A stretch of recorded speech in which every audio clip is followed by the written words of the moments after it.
प्रियंका, अब मुझसे सुबह 4 बजे नहीं उठा जाता। लगता है मैं ऑफिस टाइम में ही सो जाऊंगी। भाभी, आप तो ऐसे कह रही हो जैसे मुझे अच्छा लगता है।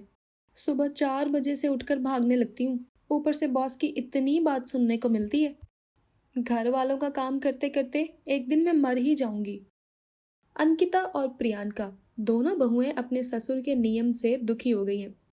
उज्जवल खुद तो सुबह 6 बजे से पहले उठ नहीं पाता, लेकिन चाहता है कि बहुएं सुबह 4 बजे ही उठकर अपने काम पे लग जाएं। 1 साल पहले पत्नी के मरने के बाद उज्जवल को अपने दोनों बेटों की चिंता सताने लगती है।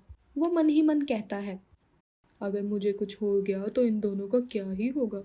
क्या खाएंगे ये दोनों? बहुओं का आना तो जरूरी है इस घर में। महीने भर बाद दोनों बेटों की शादी अंकिता और प्रियंका से हो जाती है।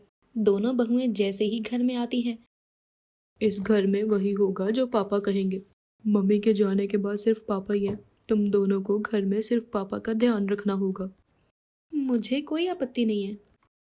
मुझे भी नहीं। अगले दिन दोनों बहुएं सुबह 8 बजे उठती हैं। बहुओं को इतना देर से उठकर देख उज्जवल कहता है, शिवम, कृष्णा, तुम दोनों ने अपनी बीवियों को बताया नहीं कि इस घर में सुबह 4 बजे उठना होता है? ये क्या 8 बजे उठ रही है? ये कोई धर्मशाला है क्या?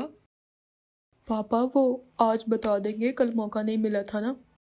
काम वाली ने खाना बना दिया होगा, उससे कहो कि खाना लगा दे। और तुम अपनी अपनी पत्नियों को घर के सारे कायदे कानून समझा देना। पापा, आज का वक्त दे दो, हम इन्हें अच्छे से समझा देंगे। समझा दो, वही सही होगा तुम दोनों के लिए।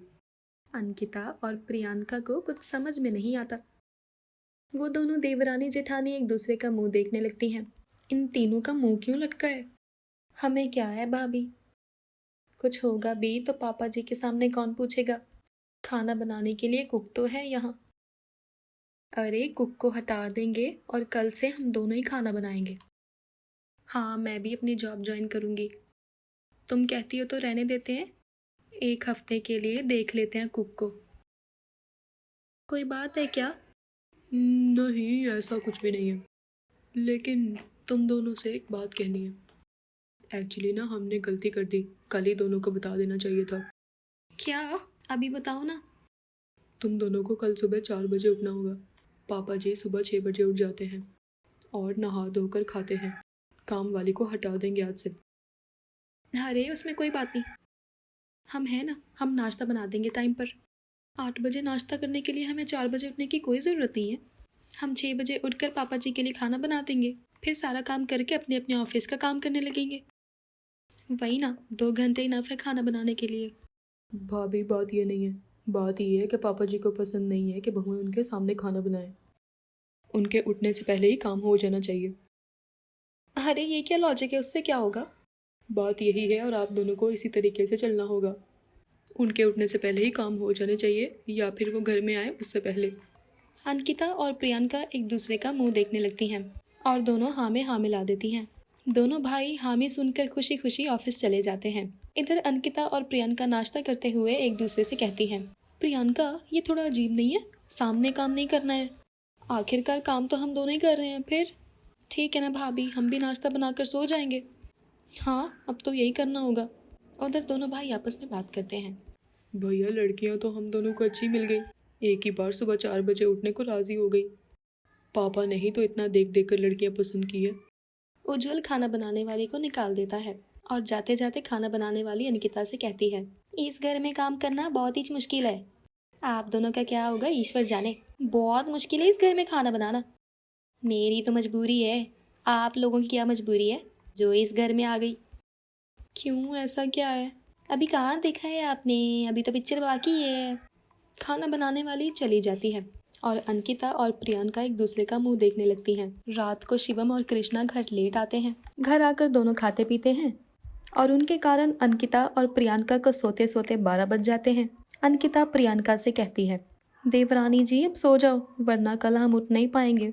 हाँ भाभी। सब जाकर सो जाते हैं। अगली सुबह अंकिता और प्रियंका ठीक 4 बजे अलार्म की आवाज़ से उठ जाती हैं। उठते ही दोनों नहा धोकर खाना बनाने में लग जाती हैं। जिंदगी में कभी 4 बजे नहीं उठी हूँ। भगवान कभी ऐसे इंसान से शादी ना करवाए। मुझे तो लग रहा है ये शादी नहीं, मेरे जीवन की बहुत बड़ी भूल की है मैंने। इससे अच्छा तो कवारी थी मैं। प्रियंका और अंकिता नाश्ता बनाकर सबको देती हैं और उज्जवल नाश्ता करके कहता है, खाना अच्छा बना है, इसी तरह तुम दोनों सुबह उठ जाया करना। चलो मैं टहलने जा रहा हूँ, दोपहर का खाना मेरे आने के पहले बन जाना चाहिए।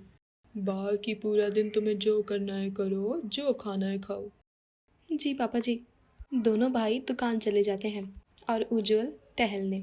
इधर अंकिता और प्रियंका नाश्ता करके अपने अपने लैपटॉप पर बैठ जाती हैं। दोनों ही वर्क फ्रॉम होम करती हैं। अटेंडेंस लगाकर थोड़ी देर काम करती हूँ, फिर उठकर दोपहर का खाना चढ़ाकर सो जाऊंगी। उधर प्रियंका सोचती है, अटेंडेंस लगाकर सो जाती हूँ, अब और मुझसे नहीं रहा जाता, बहुत तेज नींद आ रही है। प्रियंका अटेंडेंस लगाकर सोने चली जाती है। जैसे ही प्रियंका सोती है उसे कृष्णा का फ़ोन आता है। कच्ची नींद में प्रियंका उठती है। पता नहीं किसका फ़ोन है। हेलो। प्रियंका, स्टाफ अभी घर आ रहा है, देखो बगल वाले कमरे में कुछ सामान पड़ा होगा, वो दे देना। ठीक है। फ़ोन रखकर प्रियंका चिड़चिड़ा जाती है।